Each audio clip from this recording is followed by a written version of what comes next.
had it all, sitting safe behind our castle wall.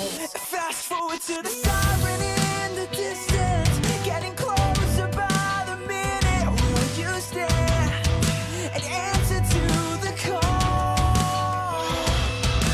Burn like a fire, willful and wild. This is the night that you were made for. Don't close your eyes, safer to stare into the sun than to turn away from what you could become.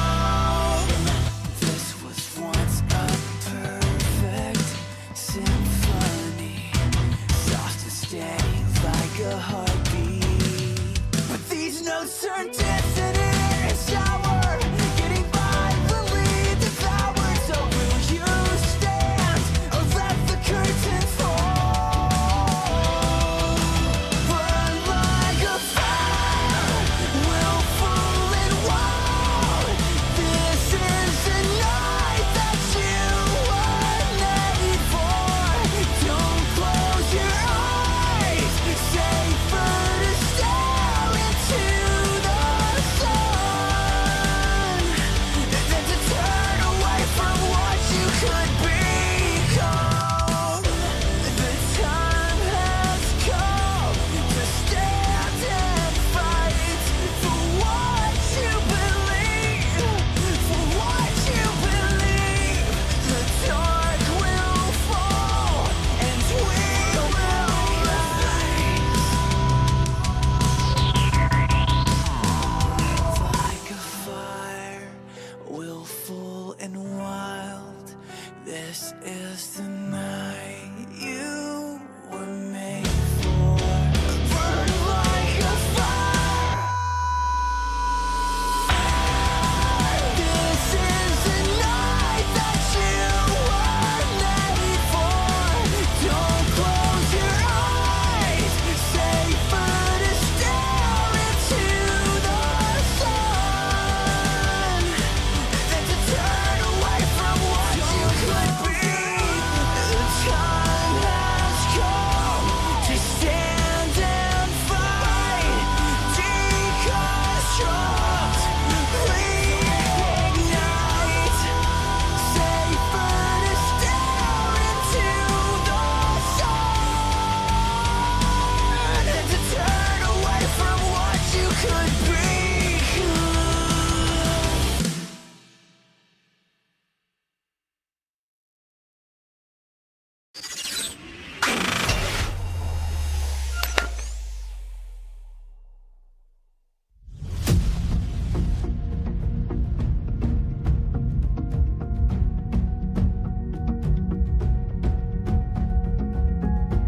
Live from iRacing's virtual Kansas Speedway, we say good evening, sim racing fans, and welcome to race 2 on the round of 16. This is the Full Throttle Real Sim Racing Cup Series playoffs.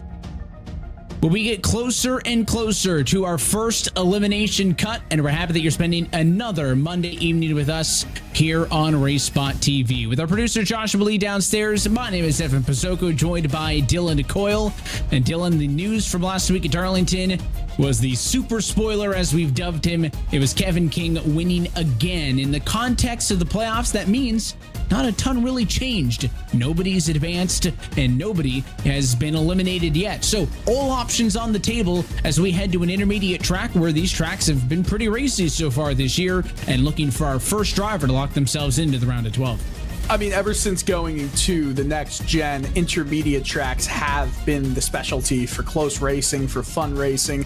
Kansas, in my opinion, maybe this weekend wasn't the most exciting racing, but it's usually been a great show, whether it was the Gen 6 car or the current next gen car. Its progressive banking really leads to a lot of different grooves for drivers to get a good view from. You know, it's really a sight to behold cold watching some of these drivers going right up against the wall. Mere inches. You can literally, you can't even put a piece of paper right in between their cars and the wall sometimes. And I mean, it's not too dissimilar from some of how we saw them at Darlington last week. Yes, it's completely different shapes. It takes a different kind of driving style, but they're right up against the wall nonetheless. And I'm expecting to have a bunch of fun shots watching with my two eyes that tonight. Yeah, we'll see how this one plays out. And you take a look at the playoff grid.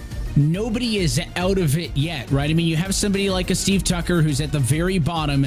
That's a 11-point gap up to Bradley Burke in 12th. That's certainly not a tear, right? He's only detached from the cut line. He has plenty of opportunity to get back into this. All eyes are going to be right on that cut line, as it will be as we progress to the round of 12, to the 8, and of course, when we get down to those championship 4. But again, the little bit of bonus points that helped out some of these drivers, it's almost hard to track where those have gone to this point. Philip, obviously, with a good result last week at Darlington, he's on top. He's got a healthy margin, but again, with 2 weeks left, nothing is locked in stone. So we're going to be watching this all night long with the live points. But again, at least because King won last week, there will be at minimum 2 positions in on points into the round of 12. So, consistency is going to be important as well. 2 drivers going to get dropped off the bottom. Wins advance everybody through to the next round. And we all know the rules. And it's going to be a big one here. I believe qualifying underway now. We just talked about Agado, Phillip, and Dylan.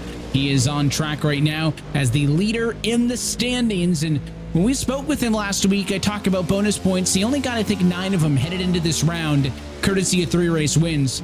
You hear a William Byron 50-something, 40-something points. I was saying, listen, I really hope I could carry those through all of these rounds. So there is a benefit to somebody like him who's in a safe spot in points, because a win in this round does get you a 3-point head start in the round of 12. Again, small in the grand scheme of things, but those are little things that we got to watch as he heads out for his flying lap. Right now, Lariah currently fastest on the board.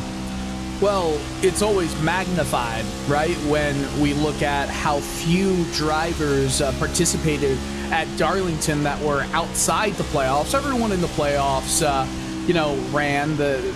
We were thinking at one point, until there were like 2 minutes to go, that we would only have 14 drivers. The optics of that didn't look the best, but hey, 16 drivers came, and it was a good strategic race, and I did enjoy that a lot. I feel like here, as we see Sam Nieto go to the top of the board, the lack of King, like we talked about, and the smaller fields will make those 3-point differences, those 3 points for a win from the regular season and in this round going to the next round. It'll make them all the more important. It will be in. You can see, Cody Harris on the racetrack. Old playoff drivers going to be identifiable by those red windshield banners and splitters and spoilers, but they'll also be highlighted in red on the scoring pylon left-hand side of your screen. And much like we saw last week at Darlington, the field going to be heavily weighted in favor of playoff drivers. I think there's only 8 non-playoff cars in the field, Dylan, so a smaller field count again.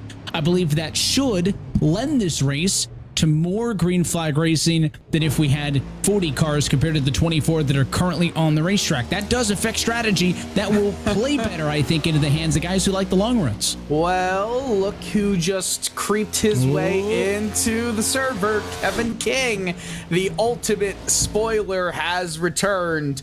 Return to the King. Isn't that Lord of the Rings? Well, he is back, and I'm curious.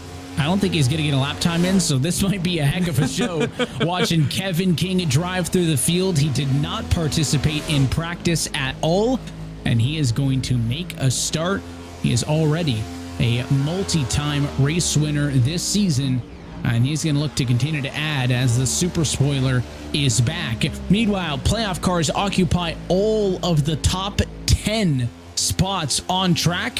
Nieto tentatively fastest. He was 4th best in practice earlier today, and we'll see as the clock strikes 0 if his time was able to hold. So let's go trackside and take a look at your starting grid tonight, brought to you by Get Wet Sports. Sam Nieto is on pole position with a 31.126, and he will be joined by his Flat Out Esports teammates Michael Laraya in second and Grant Davis in third. Tom Wetmore in a very good starting spot. The Roadhouse 51 will start fourth tonight. Matt Danson inside of the top 5, just ahead of Cody Harris. We continue going down the field with Bradley Burke in 7th, Flat Out Esports once again. Steve Tucker, who needs to have a good run, currently the last driver in the playoffs in terms of points behind the cut line. 8th is a pretty solid position to be in. William Schmidt, Agnell Phillip, who rounds out the top 10. Phillip with potentially a slightly disappointing qualifying run, but that was without any practice time set. Both he and Kevin King were the only two not to set a practice time. Manazzi Major in that familiar 82 Sprite machine, going with a more a whiter look to the scheme, and this time it looks pretty solid. Ross Cato as well in 12th, the number 12. Lucky number 13 tonight will belong to Brady Whitaker. He'll be joined by Sean DeCastro on row 7. Thomas George and Nicholas Mara going to make up 15th and 16th with Sean Talist and Brendan Fetterplace on row 9.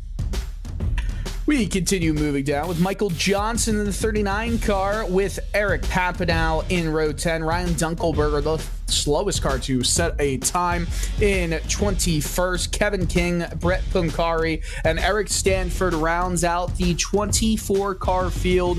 134 laps. It's a 2 times speed in terms of time. That's going to make it 2:19 to give or take 5 o'clock before this race is over.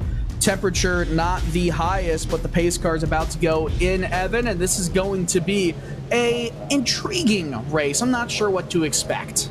A lot of playoff drivers, all of them inside of the top 10. Kevin King looking to play spoiler again. No time in qualifying. He will start from the rear. Pace car down and in. Let's go racing at Kansas.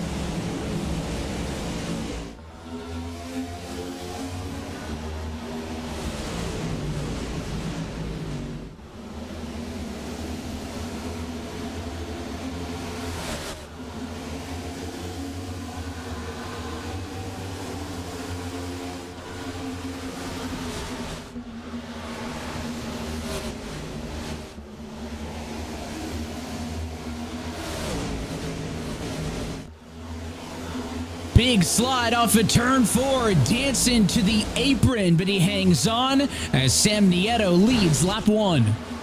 Nieto leads that first lap, but he's got a pack of cars right in behind him. It's a hornet's nest in the back. Danson, Cody Harris side by side for about 7th place right there. They're separated by just a little bit, but now Steve Tucker is going to look to go down the inside of Matt Danson as we round lap 2.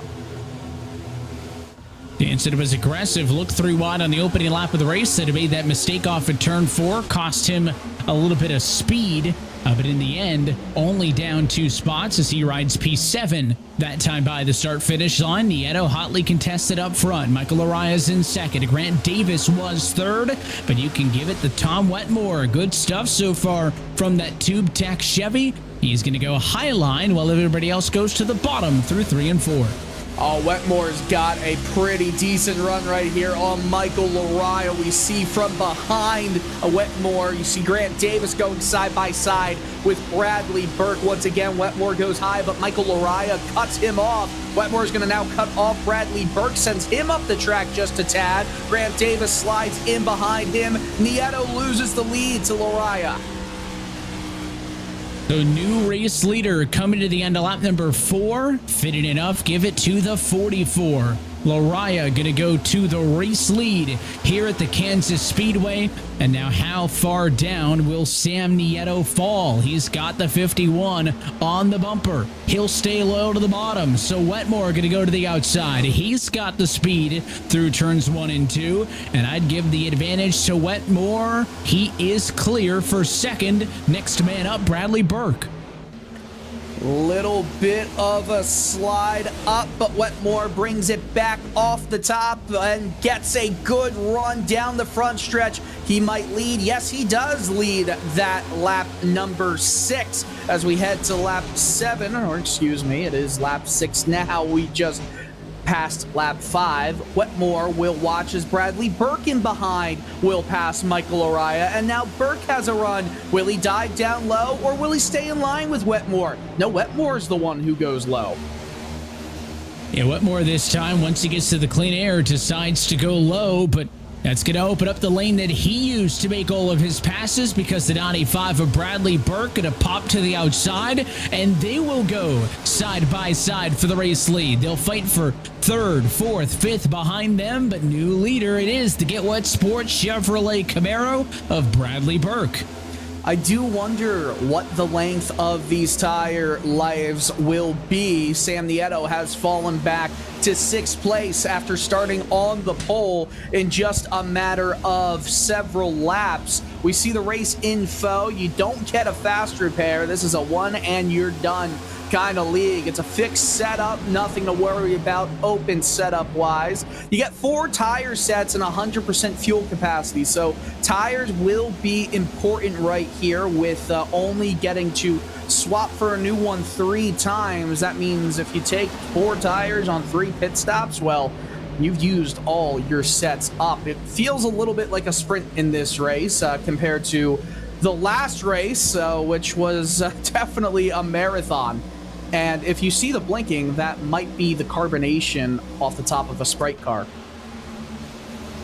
Manazzi Major, speaking of which, is bubbling his way to the front of the field. Started 11th. He's P8 right now, trying to make some moves in that Sprite Chevy. But again, some of those connection issues, I think, might hinder his forward progress. In front of him, the action is between the 2 and the 00. I mean, Nieto has really fallen off, and all the way back now behind that 00 as Steve Tucker completes the pass. You can give him P6. So really struggling for the number 2 car who started on pole. He was the top 5 car in practice. Did not expect to see this early at a Sam Nieto. And we talked early about, again, a smaller field size may lend itself to long green flag runs. If the 2's going to drive like this entire run, he's going to be in for a world of hurt. Nieto needs to find some water wings soon, or he's going to continue to drown. You know, I'm going to bring up a varying opinion on that fact with Sam Nieto currently sitting in 7th in this race. He could make some moves. I wonder if he's just trying to conserve the tires as much as he can. You look at somebody like Kevin King, who started way in the back, 21st, or I should say 22nd in this race. Well, maybe we should expect him to be a little bit higher than 16th given his repertoire and what he can do. Of course, won an eNASCAR race a very long time ago and is a longtime veteran of the Coke Series, which you might have something to do with, Evan. So you know what Kevin King can do. Is 16th, moving up just 6 spots. Is that normal? Agnell Phillip has dropped like a rock as well. Something tells me Kevin King has got a lot still left in the tank. And when I referenced, maybe the long green flag runs could benefit somebody I thought about would be an Agnell Phillip or a Kevin King. These 2 are probably the heavyweights, right? Agnell, I think, is the championship favorite, not by a mile, but notably coming in as the defending champ. Kevin King has been his biggest competition since the 29 got on track here on Monday nights. Kevin has had his number, but Kevin has also tipped his hat to Agnell many times. I think these 2 going head-to-head going to be a good battle, but it is surprising to me, right? Agnell Phillip down 7 spots. He's not the only one with big losses, right? Cody Harris down 7. We've talked a lot about Sam Nieto. He's down 6. Those are pretty big names. So I'm curious what the issue is there, as there's several drivers who have dropped back. We'll see in 30 to 40 laps. Okay, was it these drivers simply conserving fuel? But I mean, they've given up a lot of track position, so we'll just have to monitor that. Live points, right-hand side of your screen on the bubble. Cato in, Fetter Place, Tucker, Schmidt, Papanow out as they run. Can we give a quick shout out right now to Nicholas Mara right now? Started the race in 16th. He's up to 9th, trying to make a move on Manazzi Major. We haven't seen a lot of Nick through the course of this season, but You know, I feel like from when we saw him a few years ago, first in the league, he's made some major strides. And of course, not being a full-time driver at this point, for him to be in this position, albeit 15 laps into this race, into this run with fresh tires, I'd say that's pretty impressive. It is, and we can watch this battle here as you jump back, and you can see that 12 car way up now on the outside of the racetrack, and Ross Cato, he's somebody else who has dropped back a couple from the get-go. Dylan, you referenced earlier in, talking about the Cup race here over the weekend, how these drivers can get so close to the outside wall. We see some drivers there, right? They're going up maybe about a lane still off the wall, but at least for the moment, it feels like there's more cars low than high. Phillip went high that time in 1 and 2. He's got the big run. The outside seems to be the passing lane, but when you're not side by side, it seems like people are yielding to the bottom, at least for the time being. Well, think about it this way. I think it's twofold. One, the track is still not rubbered up, right? Practice was a very low usage of the track, so not much rubber was laid down by the time these cars went to practice. Qualifying was carried over from practice, and of course the race is carried over from qualifying. We look at the Xfinity race, we look at the Cup race. The Cup race was after a weekend of racing on the track. The Xfinity race was after practice qualifying for both Xfinity and Cup. As I think that was, Ryan Dunkelberger who got into the wall. But when you have a track that is as loose as it may be, it's going to get tighter as the runs go on. And when you've got fresh tires and drivers trying to make aggressive moves earlier in the race, I'm not so surprised that we're seeing a lot of running down low. I think as the runs go on and as tires become a major thought without, the added benefit of you're running close, as Dunkelberger again gets into the wall big time, he's going to have a lot of damage from that. I think that, those factors all together play into where they're all running right now. It's pretty close battling. It's pretty close action, and all the drivers are pretty much under a blanket. They're going to race aggressively unless you've got your mind completely focused on the long game, the full picture here. I mean, Kevin King, talk about him, he's still running down low as well, but he's also conserving the tires. So there is a little bit of credence to everything. Am I a little bit surprised we're not seeing them run as high? Yes, a little bit. I think it'll trend that way as the race goes on, though. The battle for second sees Davis and Danson go head-to-head at the moment. Davis was one of the drivers to watch on the bubble coming into this race. Again, there's still a race beyond this. This is not the cut race for the round of 16, but Brent Davis was only 3 above the cut line when the night started. Doing a lot better now that he sits inside of the top 3 running in P2. He's a full second, though, off of Bradley Burke. We saw Sam Nieto lead 3. We saw Tom Wetmore lead 2. And then Burke is kind of locked in. He has led the last 14 laps consecutively for Flat Out Esports and is doing a good job of riding that wave. Flat Out dropped off a little bit in the team championship, about 160 back of Bowie Esports Alpha, who seems to have run away and to be the heavy favorites in terms of fighting for the team championship. Yeah, no, for sure. Man, Brandon Bowie, haven't seen him in here in a few races. Love to see what he could do back in this field. It's crazy as we enter the playoffs, how so many drivers have just seemed at this moment to hang their hats up. Goodness, you remember the Daytona Speed Week, the Daytona race, the start of the year? You always have a full field, and that's always a very unique battle, as Grant Davis, by the way, got really high, almost into the wall off of 4. Matt Danson makes easy work out of him. Now, could you imagine Matt Danson is dancing right now on the verge of the lead. He's still just a second and some tenths off of Bradley Burke. Could you imagine Danson winning this race, the first playoff driver to win a race and punch his ticket to the round of 12? I wouldn't be shocked. I feel like these are the tracks that Danson is best at on the ovals. And it has admittedly been a bit of a slower second half to the year for Danson than what we've expected, right? I mean, Danson was right there, head-to-head, fighting with Agnew Phillip for the Cup Series championship. He won a Winter Series championship back in 2021, and when he did that, it kind of seemed like he was next to the throne to, take a shot at Andrew Friedosh, and instead it was Agnew Phillip who got the upper hand in the 2022 championship for the Winter Series, or 23, because Friedosh won it in 22, but of course it was Phillip winning the Cup Series last year.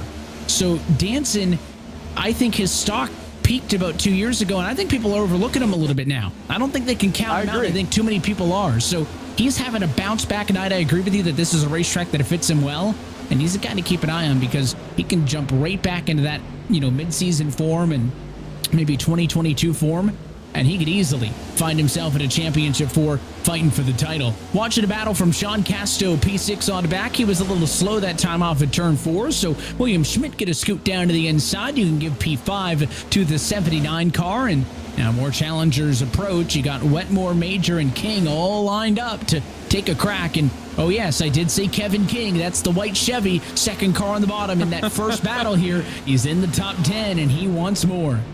Yeah, Kevin King, he's starting to claw his way back into this fight for, well, he's already in the top 10. He's trying to get into the top 5 now, and it's within fighting distance. William Schmidt is in 5th. King is now just a few positions back. He goes down underneath Tom Wetmore, potentially going to go underneath Sean Casto as well. Casto runs the high line, so he is still moving with some momentum, with some speed down the backstretch. Kevin King will again dive underneath Tom Wetmore. I think this is the time in the run where potentially, if you commit to the top, you can get some decent runs. King got by Wetmore right there, but Casto is starting to put a lot more pressure on William Schmidt. Heard Agnew Phillip apologize to someone over the radio just a moment ago, and there was actually some potential contact between he and Eric Stanford coming off before that last time around. So a bit of a close call between Phillip and Stanford. They both run 12th and 13th respectively, but as you mentioned, Agnew was quick to queue up in the old driver chat. Apologized for that. Stanford has the spot as Agnew Phillip is trying to claw himself out of the kind of pit that he made for himself earlier in this race. He's bounced back up to 13th. That's not the lowest he's been, but it is still 3 spots lower than he started this race, as he will clear Cato. How long does that last, though? The 12 right back to the bumper will not make it down to the inside, and maybe Agnew can try to set his sights on the 19 car up the road. 29 laps down, closing in already on 100 laps to go here at Kansas. This race still half distance to our NASCAR Cup counterpart, Dylan, but it is not going to be anywhere nearly as long as what we saw at Darlington a week ago. Yeah, Darlington is just the Southern 500 is one of those races that even if it doesn't seem, if you look at the actual mileage, that long, 500 miles, 250 miles in half, but being that it's a 1.33 repeating, or 1.36 as iRacing likes to say it is, mile track, that will obviously kind of look a little bit weird when you put up the 186 or so. I believe that's how many laps that race was, and then it takes a heck of a long time to get around, get that race going. And with the lack of cautions, it felt like a lot of the drivers were just trying to manage those tires as well as they could. There's also only 26 drivers in that race as well. And speaking about drivers in this race, you talk about Nick Mara putting in a good performance. He's gone. He's done from the race. Not sure if he wrecked. No, he just pitted and parked it. Well, missed ya. We got to bring back, I remember when the Maras had the weekly podcast. Oh, man. And all the exciting drama. We got to bring that back. We got to get Nick and Matt back on the podcast routine, or get it back in the booth. I remember they joined us for some of the IROC races back in the day. Oh, man. Good times, and tough to see Nick have to bow out of this one. He'll be the first retiree. He'll finish 24th out of 24. Everybody else who's still on track is also still on the lead lap. No major issues to talk about quite yet is as a major slot job by Kevin King right up in front of William Schmidt. King started 22nd. He is up to P4, but he's still more than 4.3 seconds off of the leader. So picking off spots is one thing, but let's see. Kevin King's presumably been working somewhat hard to make all those moves. Can he close the gap? Watch those intervals. He's got a bit of a gap to the next car, so we'll see where his speed is in relation to the top three who have been able to separate themselves.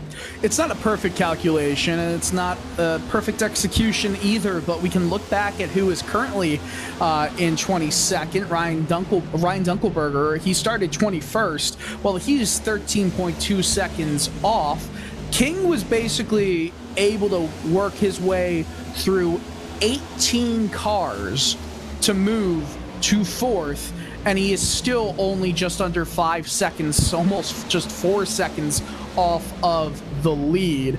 With him in clean air, I feel like that is going to be a deadly combination. And you know what I'm really interested for? If it comes down to it, who do you feel like wouldn't budge, wouldn't get maybe intimidated seeing the King name coming at you at the end of a race? Do you look at Danson? Do you look at, any other drivers who have been running well in this race so far and say, hey, I know for sure he's not just going to roll over if it comes to that situation?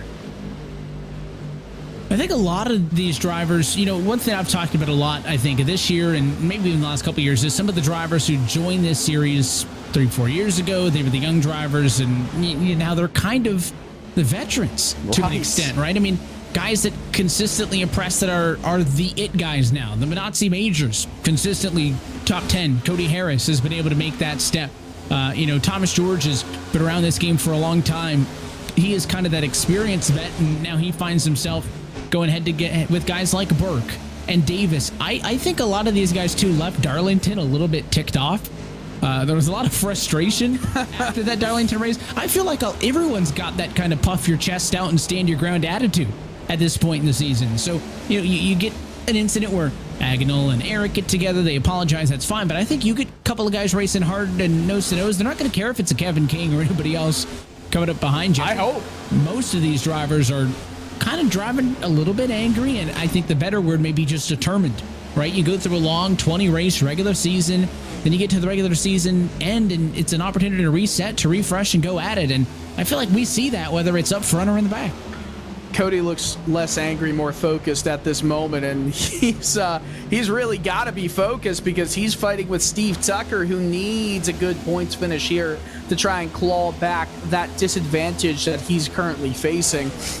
Mentioning Thomas George, and I said this on broadcast a few weeks ago, Thomas George, once we get to Phoenix, he will take over as the longest tenured, has the most races in RSR Full Throttle Cup Series history. 227 races is the current record held by Rhett McBride. How about that name? Yeah. Thomas George is at 219, now 220 after tonight. Phoenix, he makes it all the way there. He breaks the record. That'll be a fun one to watch, and I talk about him being kind of the it man. Thomas George has been competing here for a long time. You count out those 200-something starts, and that will rewind you all the way back to the Full Throttle Cup Series of 2014. So you're talking about a decade of racing. You were our producer's age, weren't you?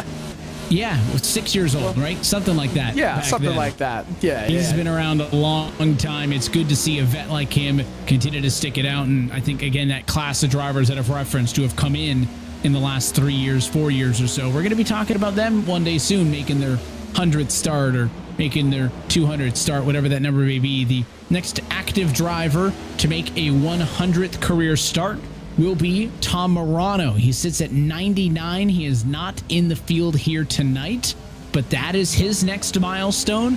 Mike Kaczynski's at 98. Grant Davis, 97. So there's a couple of milestones coming up as we see a milestone moment in this race approaching. Bradley Burke's lead starting to dissipate, and Matt Danson has reeled him in. 42 laps green and uninterrupted as the 38 is closing for the top spot. Danson is sliding up a little bit, will lose a tiny bit of momentum unless he's able to get the power down a little bit stronger here out of 4, is unable to do that. So Burke pulls away, but only a tiny bit, only 3/10 separating these two drivers. And we're also at the point where we have to start to think about green flag pit stops. This track's 1.5 miles. You can go around 85 miles, give or take a dozen probably or so after the fact, maybe up to 95 at a long distance kind of tear, but you can go that much on a full tank of fuel. You do the math, that's give or take around 55 to 60 laps is probably the fuel window here. So anywhere in that time, in 10, 11, 12 laps, we're going to start to see green flag pit stops. Will we make it to that time? We will have to see. Oh, and Evan, we're talking about, starts and numbers and milestones. Well, my next start will be my 15th Cup Series race with RSR. There you go. Everyone's got a milestone that they're at. Some aren't that impressive, but He actually just got me to thinking I don't know if I have. You have no Full Throttle Cup Series starts. I checked. Outlaw trucks. I've done the IROC. I don't know about winter or asphalt assault, but not that I'm that great at it, but I feel like maybe better served here chatting with you than being a nuisance on the racetrack. Because that's true. You were a no nuisance matter to how many jinxes that I can cast upon the drivers from this ivory tower, I cannot get a penalty point in the broadcast booth, and I don't want to know how many I would rack up if I was on the actual track. This is very true. I'm looking at my stats. I had a top 5 and 2 top 10s in those 14 starts, an average start of 23.36 and an average finish of 23.57. Okay. Those are respectable numbers. Okay. I dig it. The field has kind of strung out a little bit as we've gotten into this run pretty deeply, but I'll be honest, man, this is some pretty solid racing action for this deep into the first run of the race. And let's talk context, right? It's been a 134 lap race. We're almost 50 laps into this thing. Are we looking at a 2-stopper? If they'd wanted to get to halfway, they'd have to get about 68 laps out of it, 67. I mean, that's quite a hike, and maybe that's the answer there. I think 2-stopper maybe the more realistic answer. Papadao is down pit road to the 37 car in for service.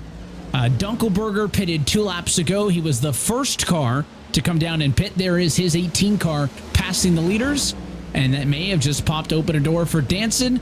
Thought that he was going to try to go to the inside of Burke, but he will not.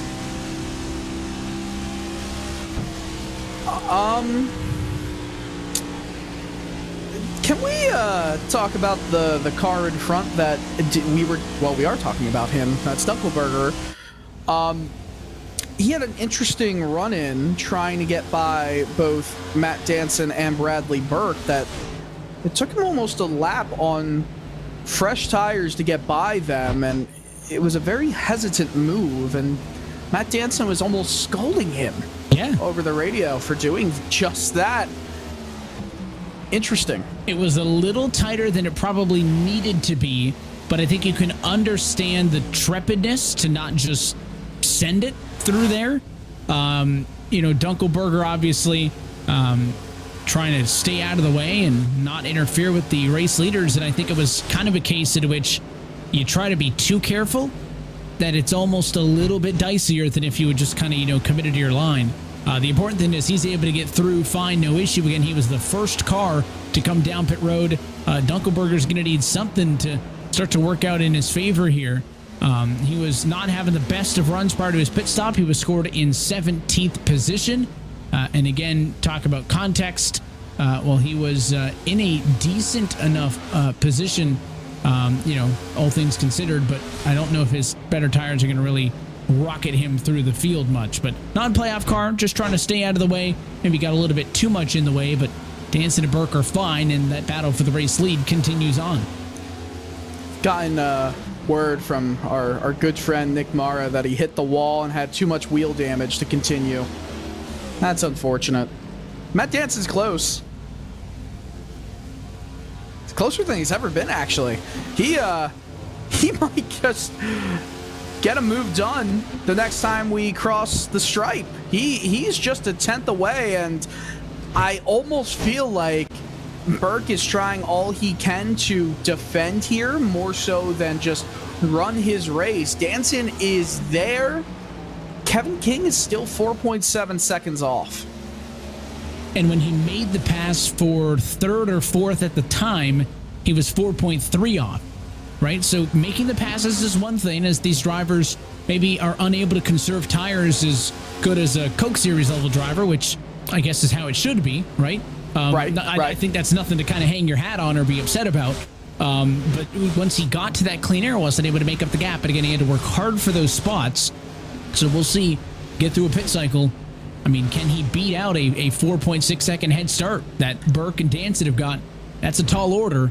And I think it'd be real fun if this thing can continue at the pace it's at now to see if he can get 134 green flag laps to do just that. The leader's still fighting. You just saw, I think it was Kalis down on pit road. He has come in for service. So the early inklings of a two-stop strategy in the works, but that number I threw out there, if you wanted to get to 134, you'd have to do 67 laps, I believe is what you would need. That's only 13 laps away.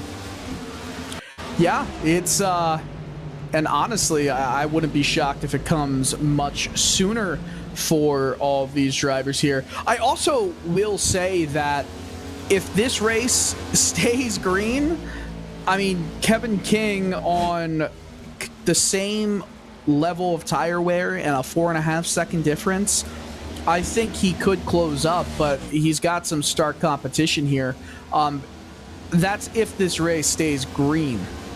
There's no guarantee that'll happen, but there are also just 23 cars on track right now, and Sean Kalis has brought himself into the pits for an extended period of time. If he's out of the race, that would make it just 22 cars on track. Danson in the slipstream right now as we head into turn one. He has a lower entry than Bradley Burke. That might help Burke a little bit, but that progressive banking will shoot Matt Danson a little bit higher up for a moment. Then because of that banking, he's able to send it down, and he's gonna try and go for a move here into turn three. Still side by side as they get to four. He's not gonna be able to clear Burke, and he's gonna have the disadvantage though going down the front stretch. Bradley Burke gonna fight back on the outside. That was, though, the first lap lead for Danson as he had a nose in front of the start finish. Now in the center of 1 and 2. Burke just can't get back to the gas in time. Has momentum. New race leader at lap 57. It's Danson's. Burke has momentum to get to the bumper, but not enough to go in or out. And will this be a decision to come to pit road for Burke as he drops off the back end? It's just finally struggling. I think Danson clearly the better car at this moment. Burke was able to hold him up quite some bit with the clean air, and once Danson's gotten through, Danson's going to try to pull away. Again, 5 laps still to go until we get to, I should say 9 laps to go until we get to that halfway point, which is the magic number for a one-stop strategy. Danson's going to run away up front. We drop back and watch the battle between Grant Davis and company. He's got the 52 of Casto underneath him. That's the battle for P8. That's what I was going to talk about. Grant Davis is a little bit frustrated, I think, with Michael Johnson just for, I guess, that battle they were just having. Davis is falling like a rock now, and Matt Danson was over the radio egging him on. You know when Matt's doing that he's having a fun race. He's having a good time, and when you're the leader, who says you're not going to have a good time? Sean Casto will go up high and right in the dirty air of Ross Cato, but then splits the middle between he and Johnson, at least in terms of the air and fighting it, which is also very difficult to do as Casto gets way up high. I think he got a little bit too tight there. It's difficult at Kansas when you have so many grooves and a lot of preferred lines, but you're right behind someone else in that same line and you can't make it work. Casto, he's trying this though. He's trying that high line and it's working out for him. It is working out for him at the moment, and he'll stay committed right up on the outside wall. at least on entry. In the center, he kind of dips it down low, and then he'll swing back wide on the exit, but he's getting closer than, Casto behind, closer than Cato in front, as those two cars continue to take the outside, and we've seen some positive movement from all the cars in this battle. You've got Agnew Phillip up 5, Cato up 6, Casto up 7, Johnson up 11. All of these cars taking advantage of the long green flag run to creep their way into the top 10. And unlike the gap between first and third, these cars aren't more than a couple tenths apart, so a lot to be gained or lost in the midfield as they all still await to come down pit road. They've been out there now for 61 laps. Yeah, they're all coming down, I think, within the next few laps, and they've been saving a little bit. We're at the point where we're now into that 92 mile, 95 mile, it's coming to mark in this race. Right now we're at 93 miles at the completion of lap 62. So these fuel tanks are definitely getting lower. They're going to try and ride it out till, literally halfway, lap 67, lap 68. Once that comes by, they'll head into the pits, get a full tank of fuel in those next-gen cars and fresh tires, and they'll go for 0 more stops in this race. So we do see a battle of the strategies here. Not many drivers opting for that 2-stop strategy, most opting for the 1-stop strategy. How are these cars going to get to pit lane with how intense this racing is? Look at Cody Harris right there. He was in 4th. He's not going to be in 4th any longer. Agnew Phillip goes right by him, and Casto goes right there. Bradley Burke is down the pits right now, so he's going to be one of the first ones to blink from the leading pack. I wonder if this is going to be a smart move for him to do the undercut. Matt Danson staying out. Danson continues to stay out. His best lap of the race was a 31.2. His last lap, a 32.8. That's a pretty substantial fall. That's 1.6 seconds. That's not, uniform everywhere. So that means the quote-unquote short pit there by coming down pit road and getting the service done for Burke's going to give him quicker lap time sooner to try to gain some immediate positions. Of course, flip side of that is the people who pit later are going to lose the ground now. They'll have the better tires late. And if we get these long green flag runs like this, Burke's not going to have enough. I may almost want the longer, run to the end. But 64 would get you, if that's your number, to 128. However, if he was out at that point, I'd expect everybody else in. And I think, the magic number is still a stop away, still a lap away. Casto says he's going to be coming down pit road this time by at 66. That would get you all the way to 132, if that's even. So I think it's close enough that, maybe if that's a 70-lap range and Burke pits sooner, he's got the extra fuel on the backside. But Danson in at 66 from the top spot. So if they're going to be able to make this work on the 1-stop, it's going to be by a razor's edge, it seems.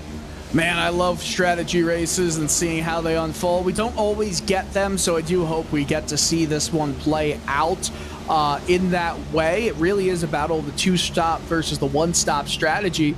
And if these drivers have committed to the 1-stop, but have not made it the way they need to make it, then they're going to unfortunately not make the rest of the way.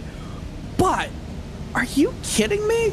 One of the only drivers who is staying out, who has made it past the halfway point and is currently the leader, is Kevin King.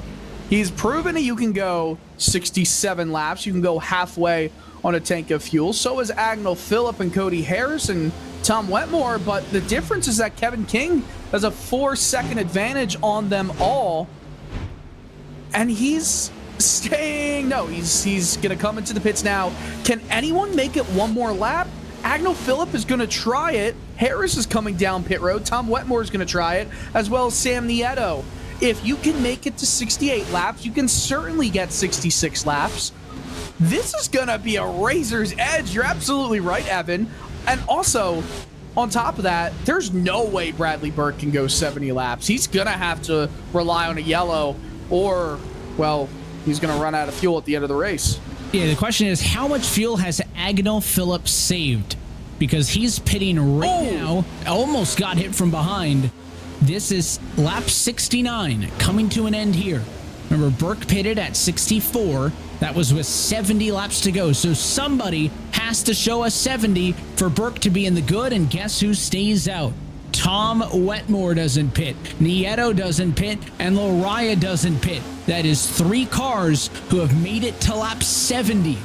So that tells me that Burke's pit stop at 64 may not have been a guess. That tells me that he has done enough green flag run practice this week to maybe know 70 is the absolute max, maybe a tad more, and he's short pitted, and he's not going to have anything left for overtime at the end of the race because Wetmore's still going. So Burke may be in the clear because at least 71 laps possible with the top 3 cars who have yet to come down pit road.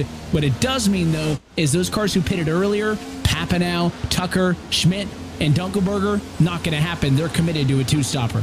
I've got to really evaluate my ideas on fuel tank sizes in these next-gen Cup Series cars. Wetmore's in.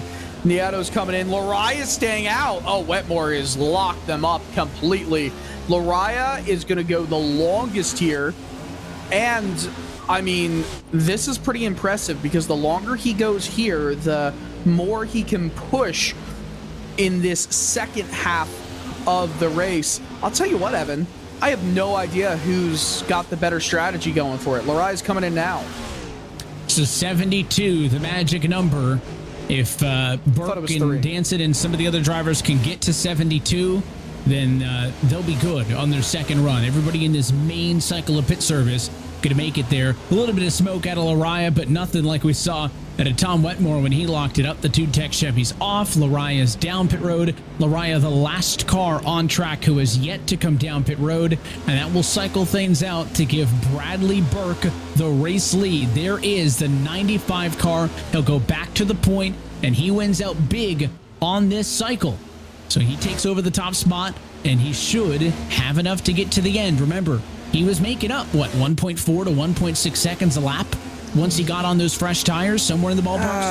So I'm not shocked that he got the big gap now.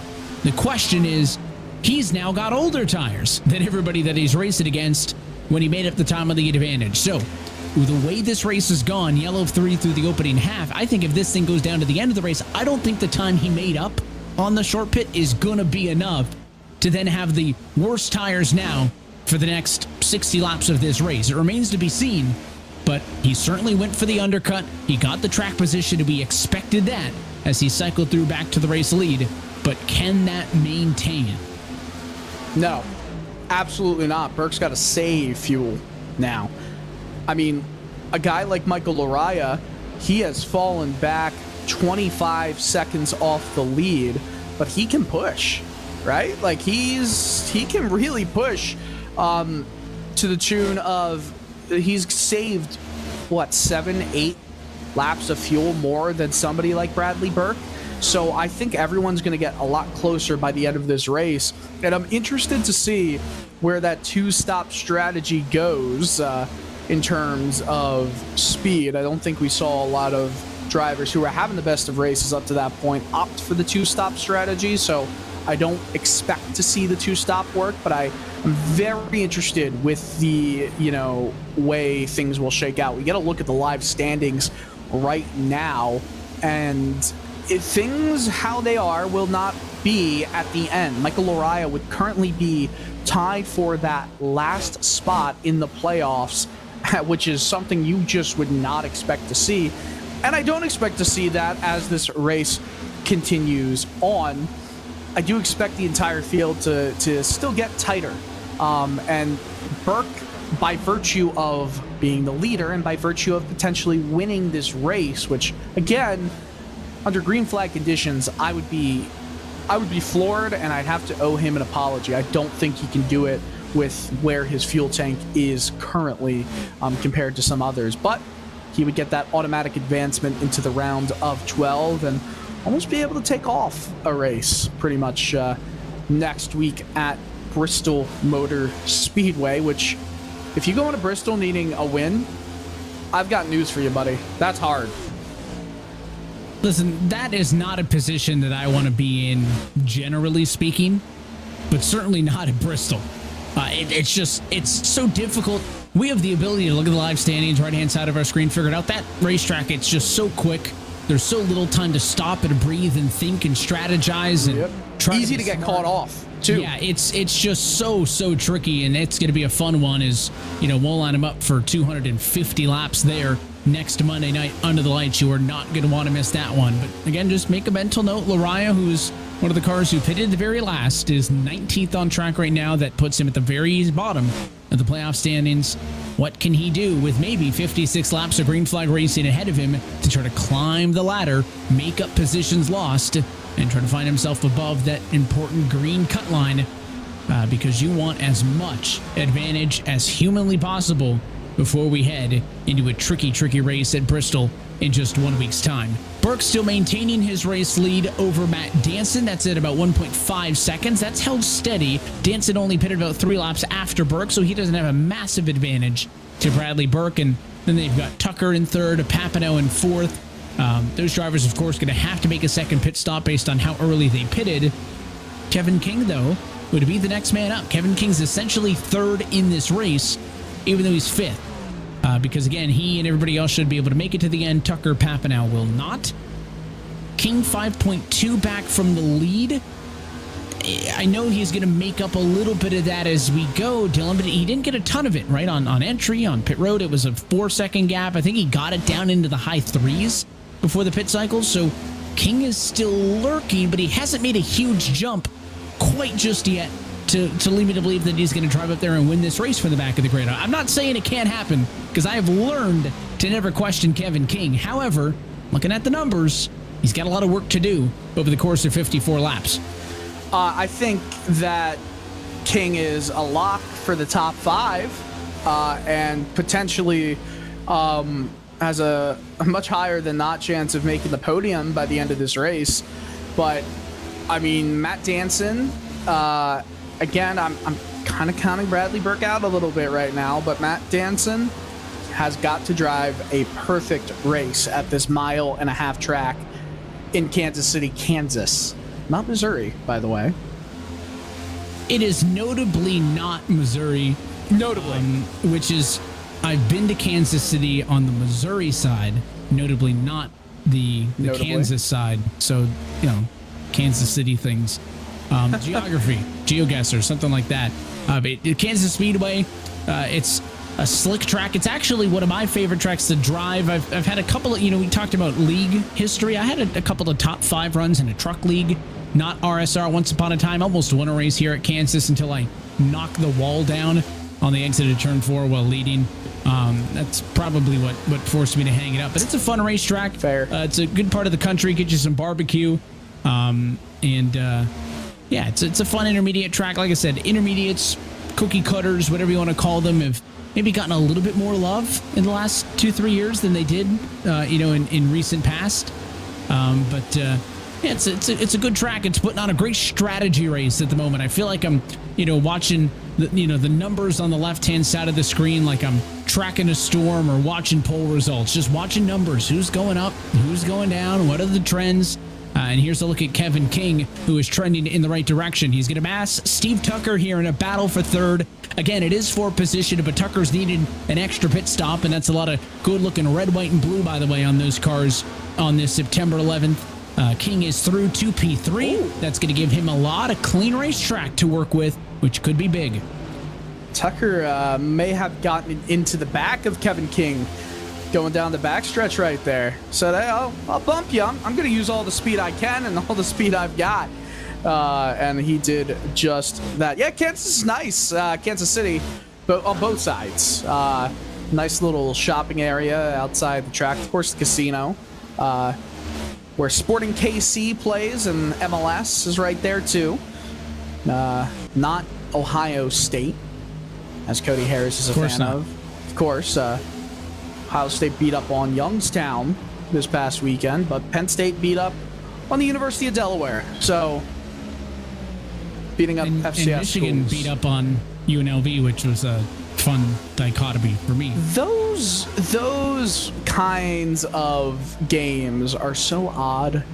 They happen every year where it's just, yeah, let's pick on the little kid, even though the little kid wants to be picked on. It's very. Did I just call University of Delaware a little kid? I lived 30 minutes from there growing up.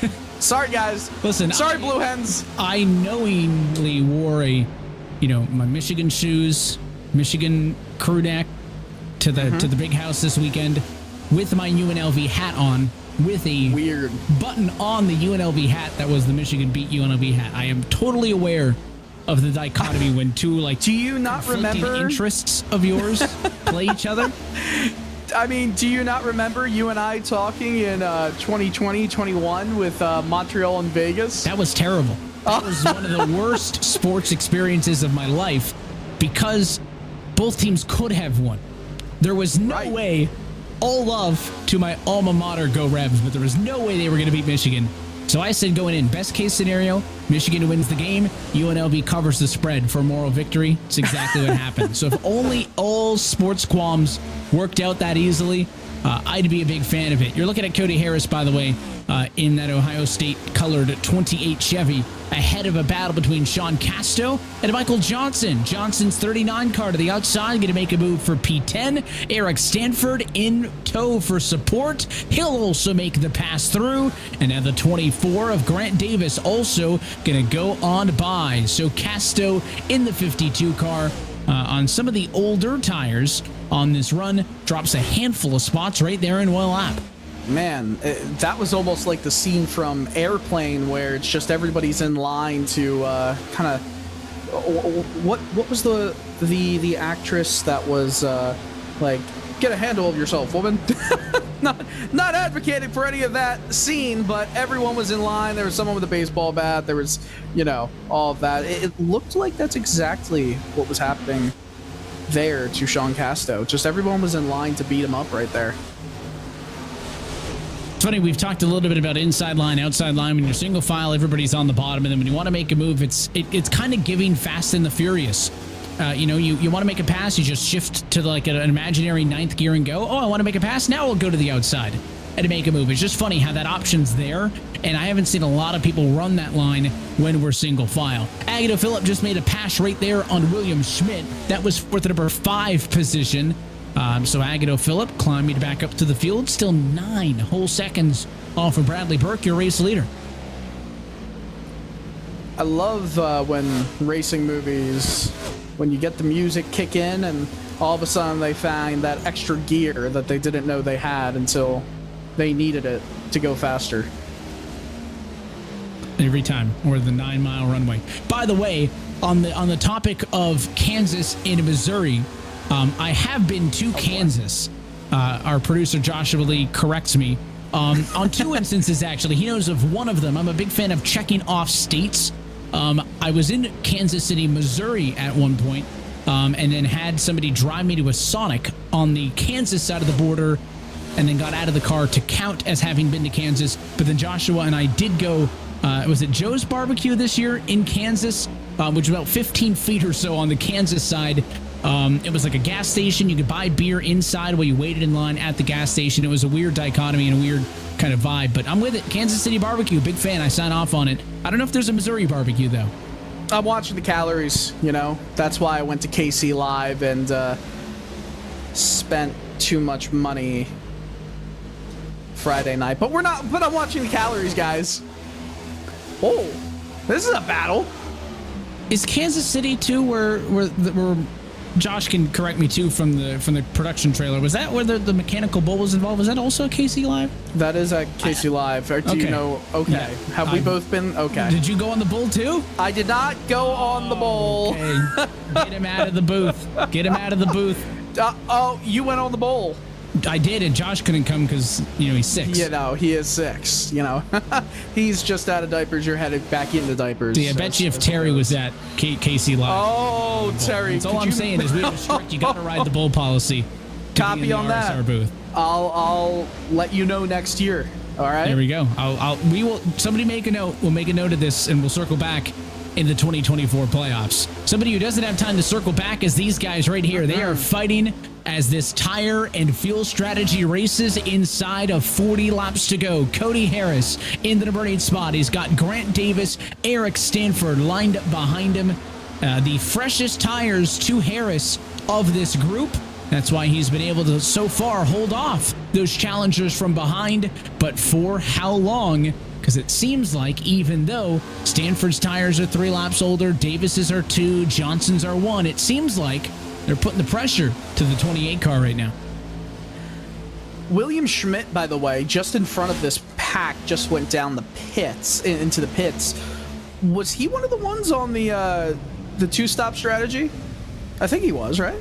Eric Papanow as well, so that would make sense. Yeah, he pitted 41 ago. Yes. Okay. Well, Stanford and Harris are going side by side as we see the alternate strategy start to take hold here. Harris almost up into the wall. Had to really get off the throttle right there. It's going to allow Grant Davis to come down the inside. Still 2 car lengths back entering turn 1, but Davis is looking confident, swinging all the way up high, going down low. He's going to try and get to the left rear quarter panel of Harris's car. I think he's able to do that, but slots right back in line. Harris is struggling a little bit. It is the battle for the lead. It was once upon a time more than 1.5 seconds.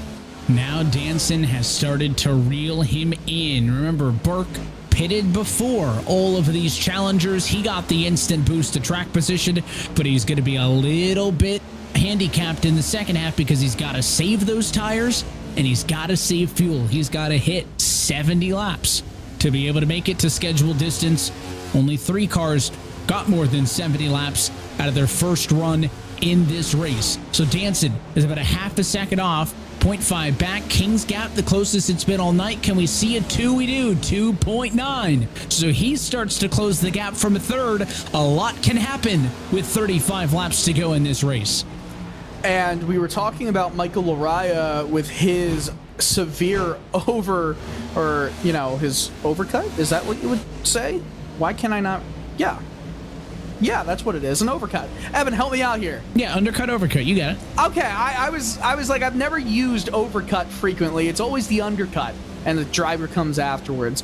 Very infrequently is the overcut the preferred strategy, and it's not working out in Laraya's favor. He's still 21 seconds behind. He came out 25 seconds behind, so unless something drastically changes, I don't know. I still don't think Burke is sitting in the driver's seat.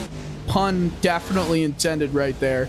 And Matt Danson's got to get around him, but traffic is going to start to play a little bit of a factor. Maybe as we get later into this race, I mean, there's that healthy chunk of battles that are happening right around 7th all the way back to 16th. They're separated by just a few seconds, but once you get by Minazzi Major, who is the next car to get lapped right in front of Bradley Burke here, then you got some clear track for, well, quite a long time. Yeah, we've seen those pockets form, right? I mean, we talked earlier about Nick Mara, who had to retire from this race. Sean Kalis also stationary on pit road. He's out of this thing. Dunkelberger, Papanow, Whitaker, Schmidt, George, they're all a lap down. You got 17 cars on the lead lap. I'd say this race probably ends with 16 of them on the lead lap, maybe as little as 13. It depends on what kind of pace those race leaders can keep up, but we've seen those pockets. It was the gap from first and second to third. That's not really there anymore. Now it's kind of third to fourth, right? That big 6-second gap, King to Phillip. And I did not think that I was going to see, Kevin King, when he seconded a pit road and he was still in the 5s, have a chance to win this race. But Burke's last lap time of 32.270. For Danson, it was a 32.316. For King, it was a 32.250. So Burke is matching King here and there. But once he starts fighting with Danson, even if it's a 3-lap battle, Kevin King is going to take a wallop out of that gap, and then it's going to be on. So we'll see what happens. Danson, also chased by King. He wants to go to the race lead in this one. He wants to lock himself in as well to the round of 12. He needs to get by Burke ASAP. And there's his favorite driver, Ryan Dunkelberger. Going to slide through the middle. High on Danson, low on the 95. Yeah, but they're about to go 3 wide right here with cars on all different sorts of tire lengths and tire lives. That was a little bit hairy and too close to call if you're Bradley Burke, but he's still trying to race with Dunkelberger. I wonder if he's using that car a little bit to shake off Matt Danson. Doesn't end up happening that way, but that was a interesting looking battle. Danson and Burke still fighting with each other. Kevin King is going to have to get through that traffic as well. Danson on the low side, Burke on the high side. Remember, I was talking about that high side starting to play a factor as we get later into this race. It definitely is. We can see these drivers moving around, trying to make this thing go to the end. And for all the races in which you have 16 yellows, 17 yellows, you get a strategy race like this, where drivers make the difference. Fixed setup, no change from that car to that car to that car. It is all driver. Long run versus short run. Talent, skill on display. This time by with 27 laps to go. Again, Burke still leading. He has locked up the most bonus points tonight. He's got one for leading a lap. He just led his 84th of the night. He is no doubt going to walk away with the most laps led, so that's 2 bonus points for him. Bonus points also to Danson for leading a lap, King to leading a lap, Agnew, Phillip led 1, so did Nieto, so did Wetmore, so did Lariah. Those are all important bonus points. Those are all playoff cars minus King. This points battle is going to be extremely something to look out for. Sorry, I was just distracted a little bit, but something to look out for when we get to Bristol. But I mean, between Burke and Danson, I mean, these are 2 drivers that know, you know, a win would absolutely negate the worry of having to run well at Bristol. Going side by side again, and this time Danson does stay inside for a little bit off the exit of 4. It's working for Danson right now. I do wonder, though, with the way that Burke is pushing at the moment, how much more this hurts the, you know, the prospective pit time. The prospective lap that he has to come down for fuel. Danson goes down the inside again. Burke's going to come down low to cut him off and set Danson a little bit back. 2 car lengths, 3 car lengths going down the front stretch. A better lap there for Burke than Matt Danson.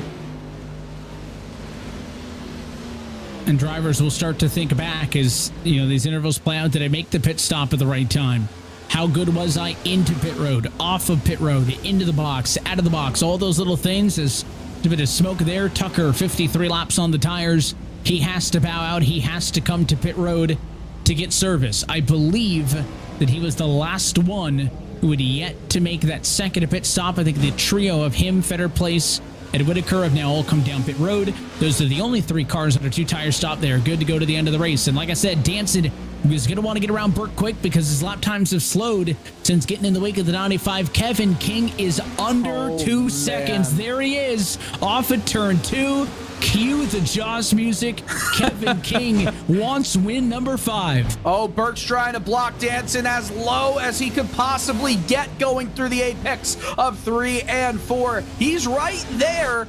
And you got to think, with King right in behind, that's what's pushing Danson to fight as hard as he is. That's why Burke's defending as much as he is. One more time, 1 and 2. We'll see if Danson's able to get it to stick underneath Burke down the backstretch. Got a little bit loose there and has to pull right back in behind Burke. Again, sending it down low. Danson's burning up these tires, and he's trying to use all he can to slide up in front. No, he couldn't. He wasn't clear of Burke. They're still side by side, but you gotta imagine a slide job's coming here in the turn 1.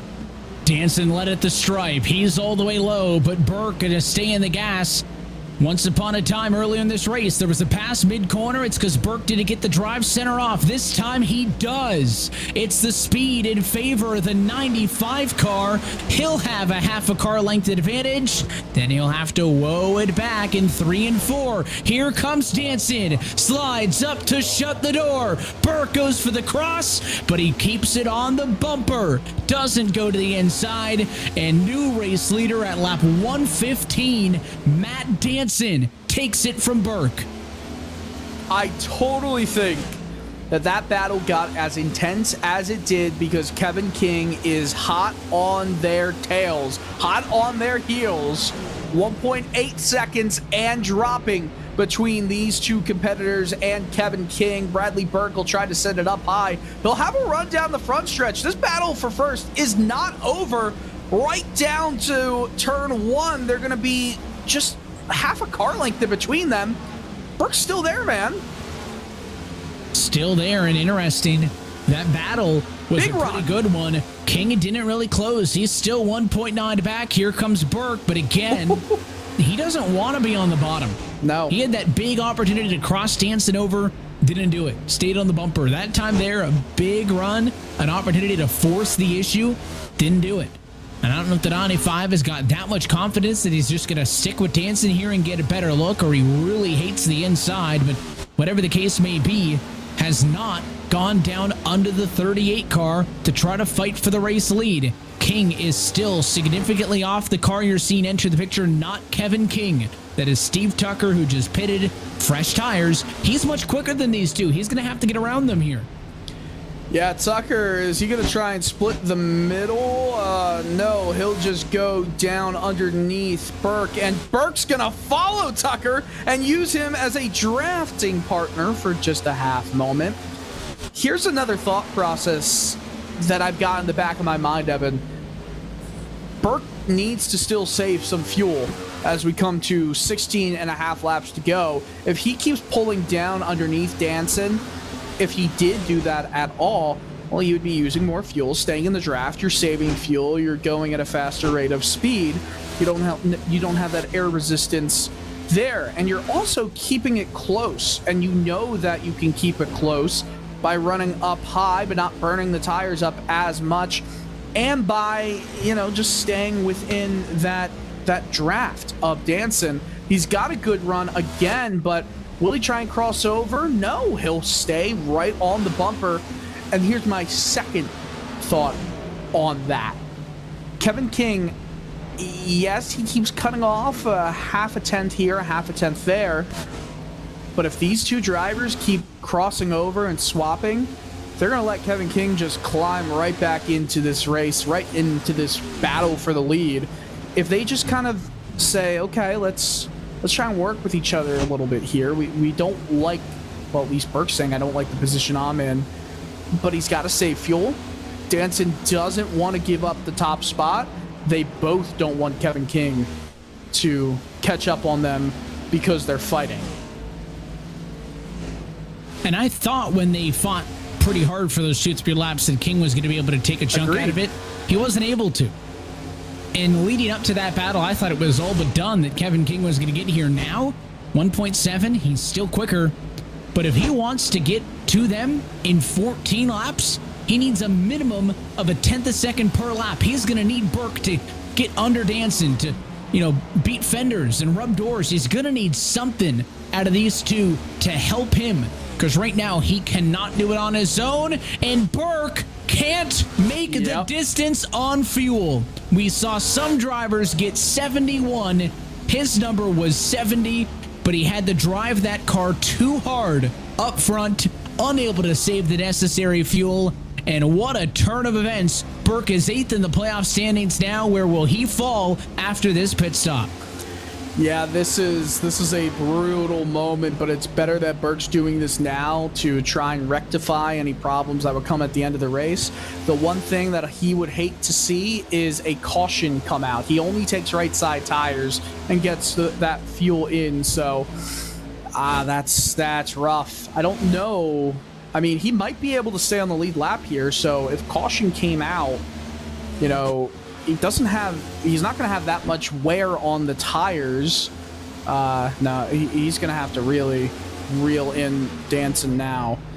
I don't know. This is a rough move. I'm just trying to look at the bright side for Burke. I told you earlier that I didn't think Burke had enough to make it, and he really didn't. We saw ultra fuel save mode earlier, and that's why we saw, drivers like Nieto, like Lariah be able to stick with it as long as they could. And Lariah, to his credit, look at where he is currently in this race. He's up into the top 10 and very easily within striking distance of Sean Casto by the time this race is over, if he's able to push as hard as he can. We're coming to 10 laps to go. This is where the fuel mileage race begins. And you would think that Danson, King, all good to go to the distance. However, how much more aggressively were they driving in the second half of this race? Or were they also able to keep that fuel saving in mind throughout all of the close battles and all of the excitement? You're looking at Ross Cato on the outside of the racetrack trying to get up to Sean Casto. That would be a battle for 4th and 5th. Back on track is Bradley Burke. He's a lap down in 13th. That drops him to the bubble spot. P12 now in the playoff standings. It is a somewhat okay 10-point gap to Papanow. Schmidt 11 to Fetter place, so it could have been worse. And he may gain maybe a spot, maybe two, before this race is done.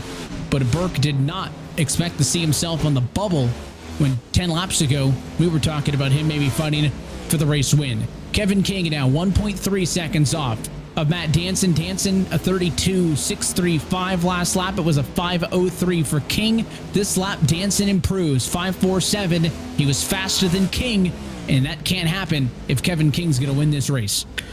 Well, now Kevin King is watching as Bradley Burke will go around him, and Burke is now only a second and a half away from getting back onto the lead lap here. And this race, I mean, hey, if there's a caution, which in my opinion would ruin a beautiful strategy day, if there's a caution and Burke's on the lead lap, you never know what's going to happen.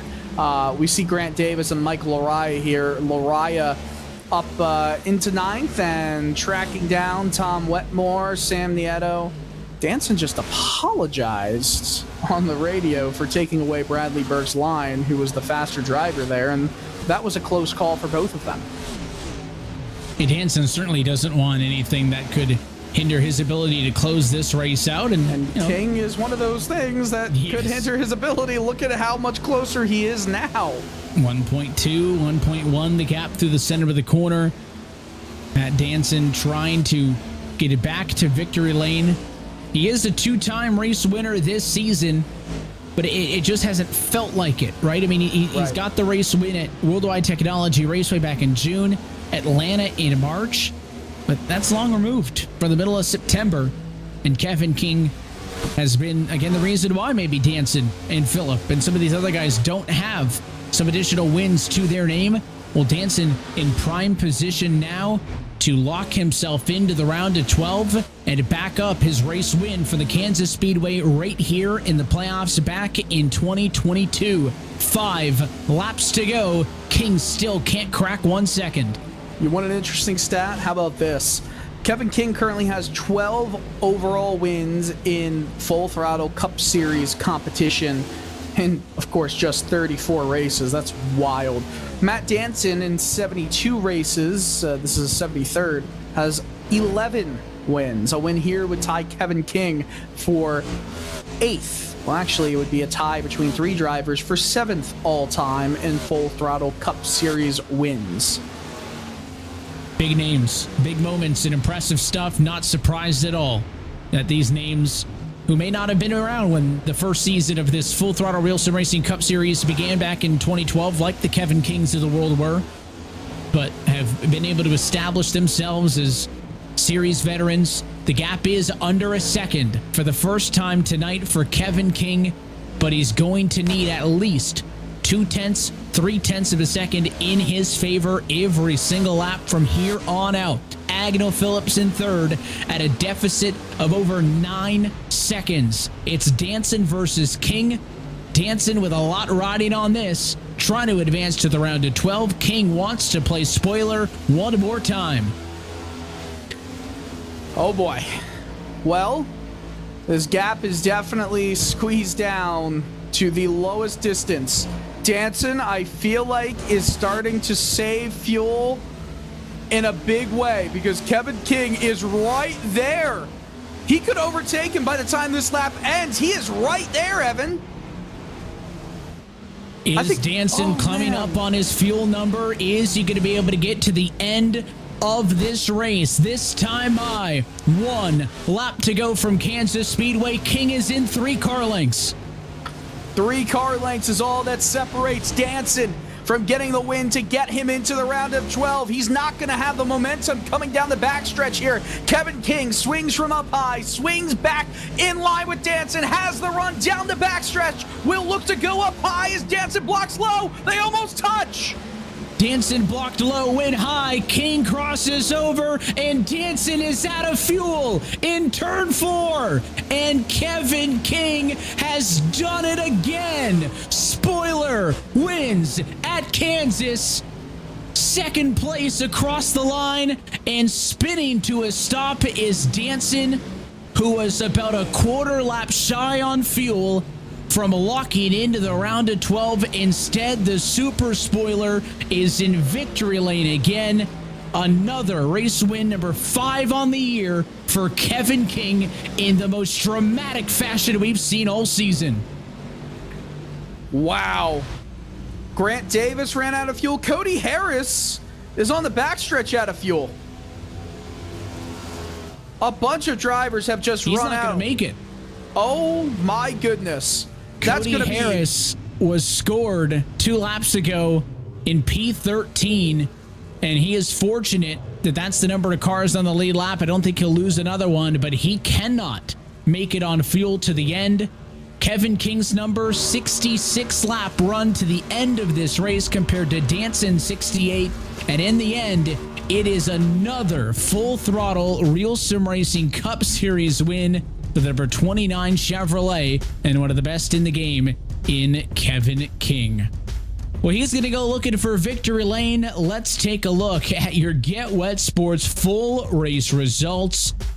It is an all bow tie top 4, but Kevin King leads only 3 laps, starts at the back, and in a caution-free race drives to the front to pass Matt Danson in the final turn to win by 1.968 seconds over Danson P2. You can see playoff drivers occupy the rest of your top 10. Phillip comes home as the next best in 3rd.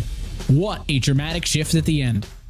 That is just unbelievable. Not much more you could say about that. Sean Casto will finish just a 10th in front of Ross Cato, who had himself a great race here for his round of 12 status. Michael Johnson in 6th. Sam Nieto started on the pole, had a up and down day. I think he'd want more out of his race, but 7th is a solid result after the way it was shaping up to be, at least early on. Michael Araya finishes 8th. He was the last car to pit, who was on the one-stop strategy. Tom Wetmore 9th. Bradley Burke finishes in 10th, so definitely helped himself a little bit there, especially with the cars running out of fuel at the end.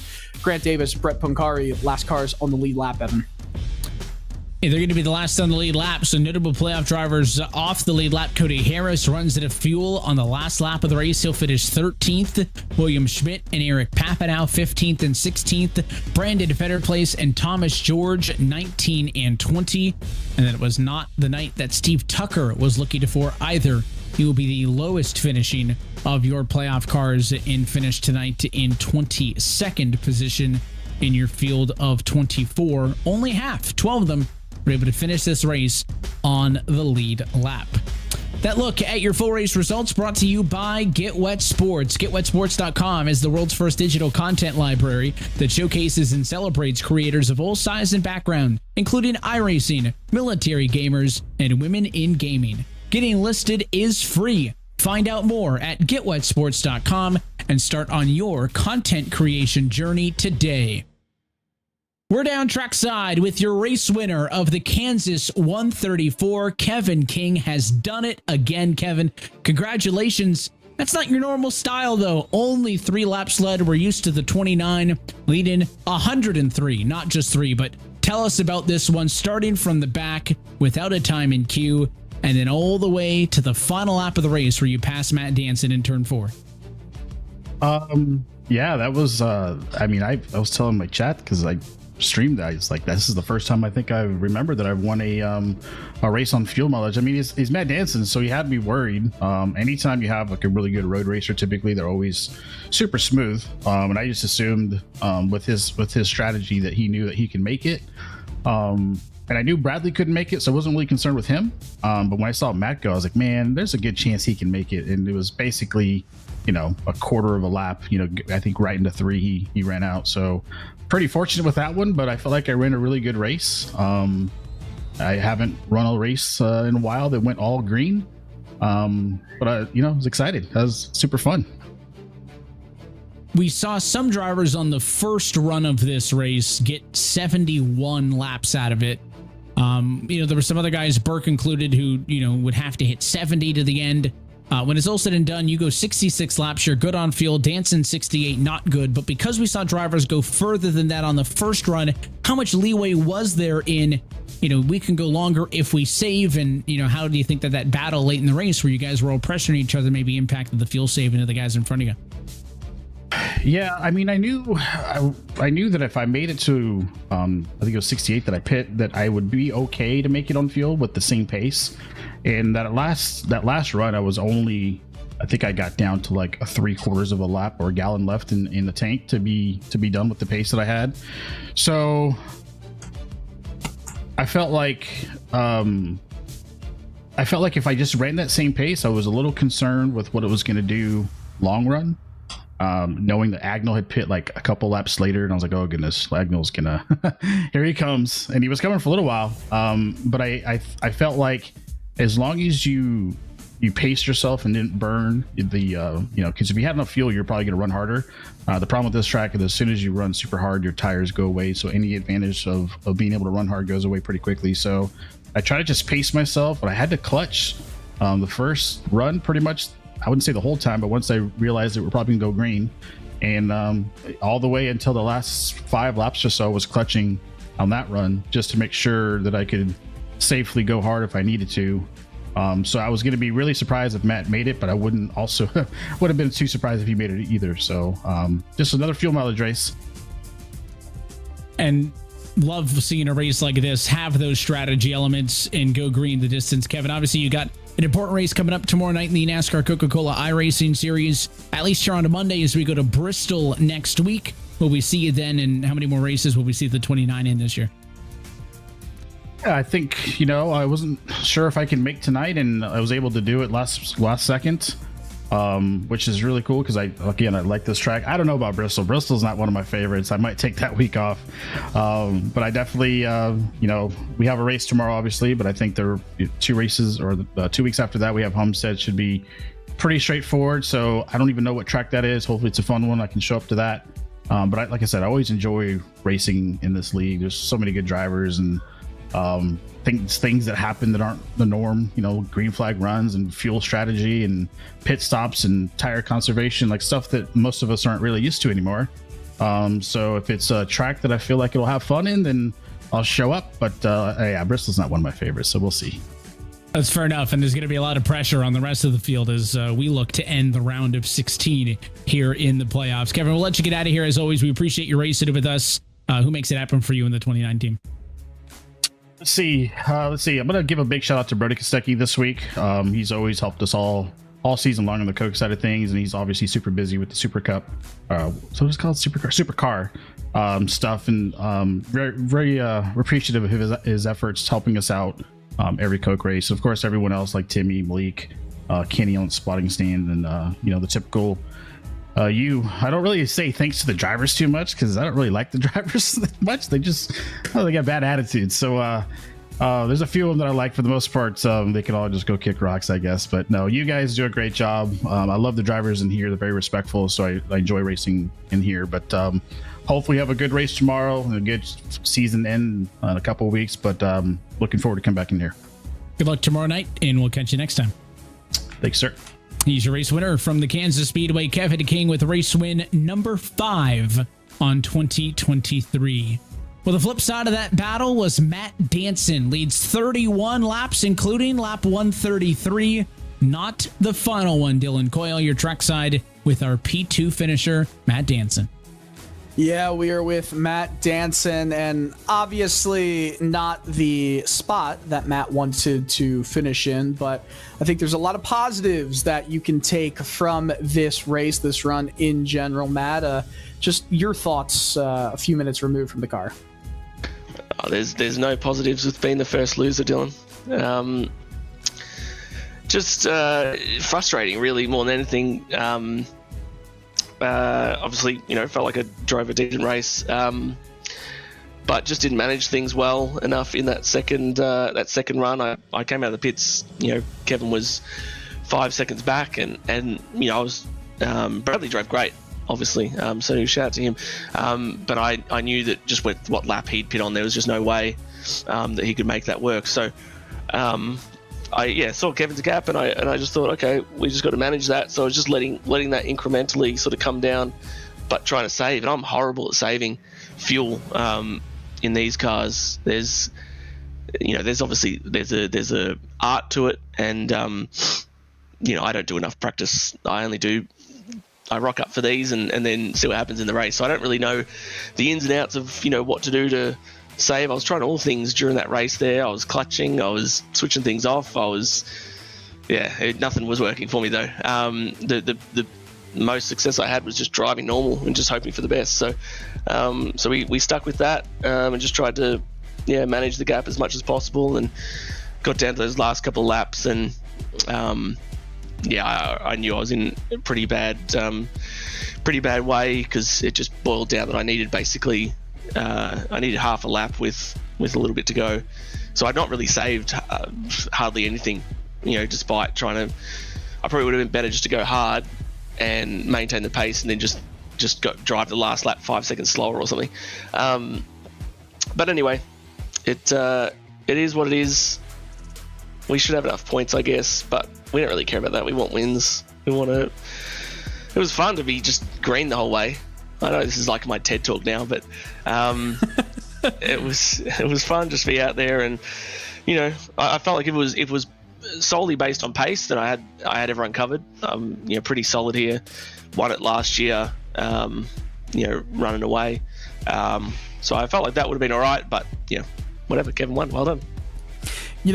I was thinking after the fact, just for a moment, you and Bradley, where that fight just before he just bailed and had to pit for fuel at the end, it almost felt like to me, and this, coming from I'm not in your head, that if you decided to go behind Bradley because he was trying to save as much as he could by just not fighting you too hard, but staying right there, coming right up to your rear.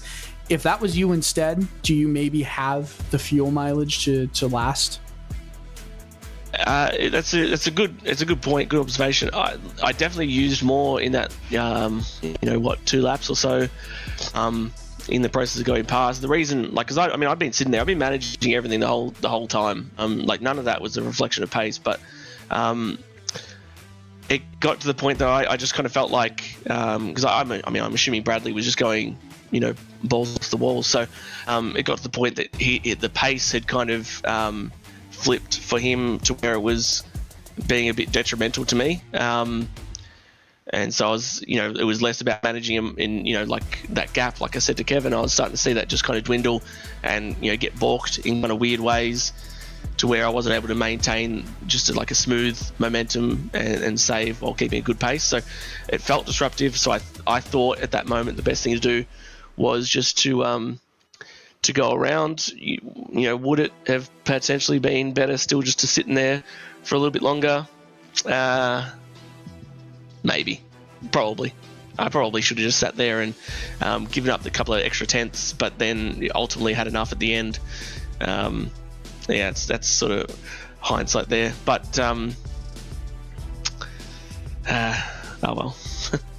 Well, you still have one more race in the round of 12, and this is a good result. We'll get the points hopefully by the time the broadcast ends. So we'll see exactly where you are. But hey, I know it's unfortunate being the first loser, I guess, as you put it, second place. First loser, that's right.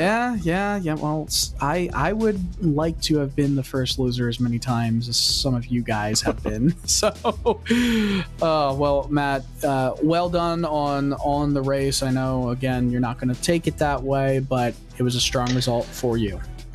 Exactly. I mean, it's still fun. Like I said, it was a good run, good green flag, start to finish. And I feel like obviously made a good account of myself. Winning mentality. We never satisfied with losing, but we don't hang our heads. We're not lying on the canvas after that one where we got our heads up. And as I said, I know that I had the pace of the field anyway, so. That in itself is a confidence booster. For me, the biggest issue of this whole playoff run situation is going to be the forced absence of I think what's the second last race, Homestead, I think, where I'm not going to be here. So that's going to be a cloud hanging over my head that I've got to try and be mindful of. But we'll see how it all plays out. Well, that second to last race of the season, last in the round of 8, would be Martinsville. Oh, yeah. No, second last of that round, sorry. Yeah, so Martinsville I'll be back for. It's third last. That middle. Yep. All right. So, hey, I'd like to see again a little bit, physical at Martinsville then. We'll be driving through anyone we can. To get I know. I know. That's how you do it. Be warned. Matt Danson, everybody. Always a pleasure talking to you, buddy. Thanks, Dylan. Take care. Take care. All right, that's Matt Danson. Always trying to keep the spirits high, at least at the end. But of course, that is a disappointing way to lose it there. But I feel like Agnell Phillip, who finished in third, is going to be a little bit happier with the result. I think it was 8-9 seconds back. Agnell, I just want to hear your initial thoughts. What you felt of your race. Are you happy with the third place finish? Do you feel like there was any more you could have given? Definitely more I could have done. When you're 8 seconds behind the leader who started in last, I think you're probably could have done a little bit better. But given the circumstances, I think it was a fine recovery drive. Kept the points in decent shape, and hopefully we're pretty good to make it to the next round here and start hopefully kind of competing a little bit more at the very front. Now, yeah. Now, with it being such a big fuel saving race, and I believe you were one of only you and Kevin didn't have any practice laps. Am I remembering that correctly? You didn't have any practice laps today? Not in this session. No. Not in this session. Okay, so. No. With obviously a little bit different, maybe temperatures and scenarios, and just everything going on in this race compared to what you might have practiced on. Do you feel like what is the benefit? I'm going to rearrange the question. What is the benefit of practicing in session? Just before qualifying in the actual RSR session versus one that you would generate for yourself? Obviously the session in the RSR session is exactly what the conditions are, or much closer to what the conditions are going to be in the race. I don't think it makes a huge difference. I think for qualifying it maybe helps to just, because you're kind of at the edge of grip, just to get kind of acclimated and understand kind of where the limit is for that specific session. It didn't feel honestly all that different than the solo runs that I did. I think the thing that was the most difficult to kind of judge, and I didn't get a lot of practice outside of side of that this week either. But I found it kind of difficult to judge the appropriate pace to be running to fuel save, and I think that ultimately was what kind of bit me at the end there, you know. So yeah, I don't session practicing offline. I think at the end of the day, pace to pace, but yeah, definitely would have been good to get a couple laps in just to kind of get a better qualifying spot, and maybe I would have been able to stick with the leaders a little bit better with their draft and stuff. So I don't know. Yeah, worked out okay. Well, I'm actually looking at the standings right now and doing some quick math, which is a dangerous thing, as anyone should know. It looks like you're 40 to the good on the cut line, which would pretty much, I mean, that almost guarantees you're fine, especially with the amount of drivers that have been entering in these races. You're pretty much golden. The most you can gain if you don't win the race is 37 points, with second being 35, and 2 bonus points there. So how do you approach this final race in the round of 16 next week at Bristol? Just try to get a good week of practice in. I think that'd be a good goal to start. Try to find the pace again and see kind of how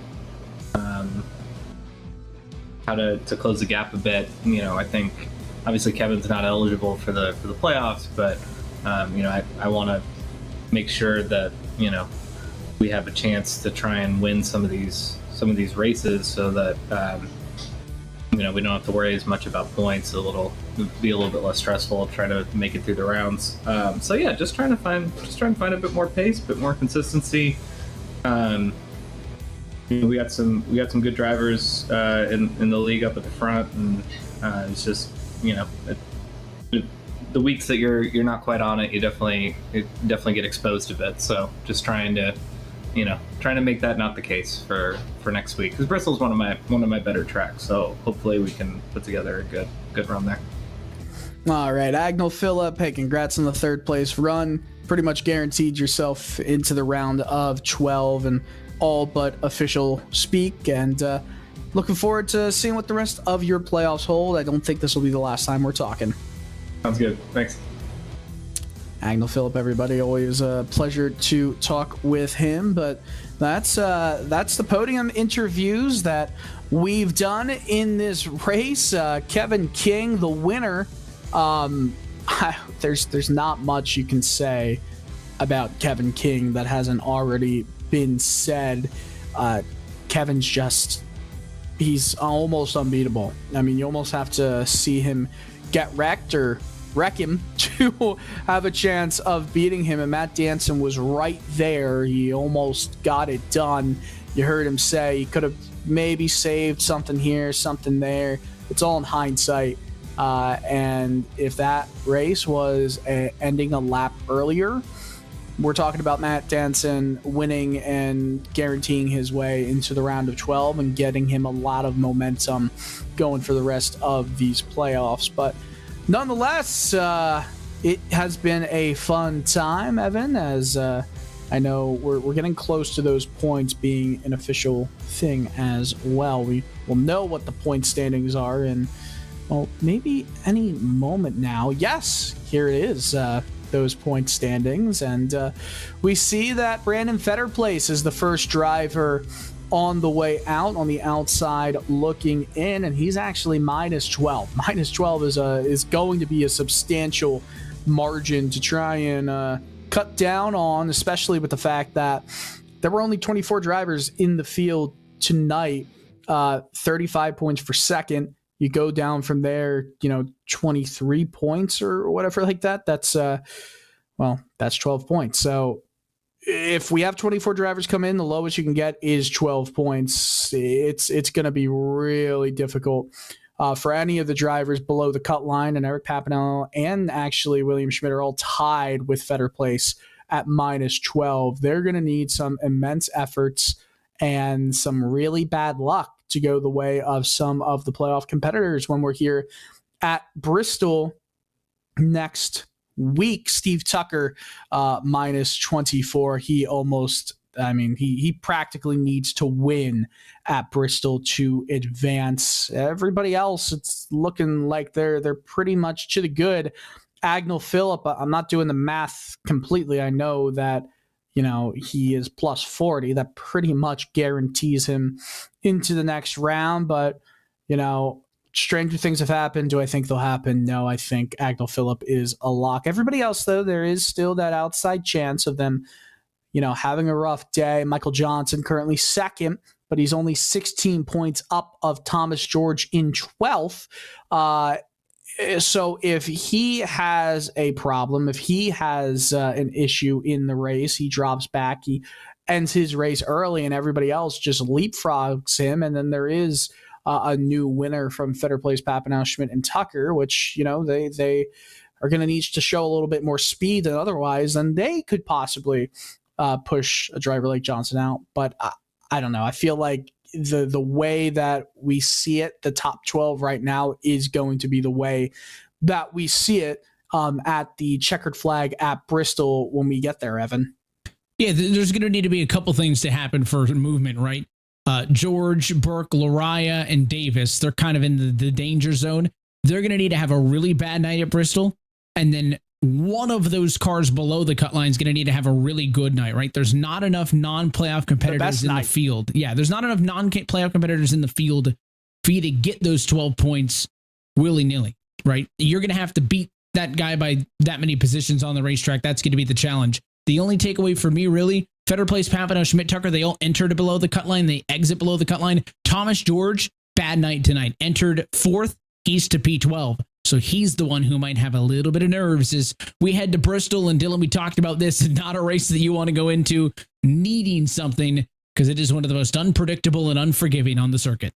It's also not a race that, as a fan, you want to miss, because Bristol Motor Speedway, with just how close quarters it is, how much the traffic is going to really play a factor here. We might see cars very quickly go multiple laps down, but if they're still in the race, they're still going to be causing troubles to everybody on the lead lap, everybody trying to fight for the lead of this race. And you heard Kevin King say he might not be there, but up until the race starts, I don't know if I trust Kevin King's word on that, because we thought he wasn't going to be in this race, and he showed up at the very, very last second before we started gridding at Kansas. But that was a fun race. I really love that we finally got to see a fuel strategy race play out, and maybe it's time to have Kevin King, he might just want to go hit up that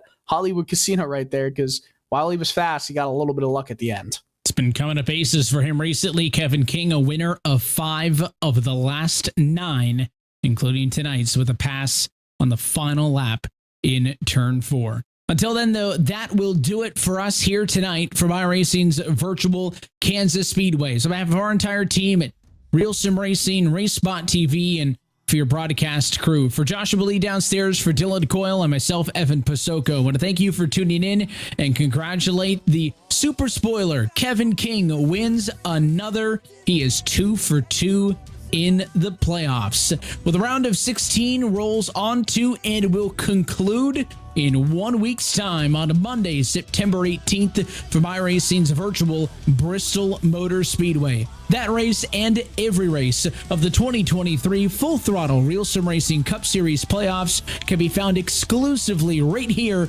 on RaceSpotTV. Till next time, good night from Kansas, where Kevin King has done it yet again.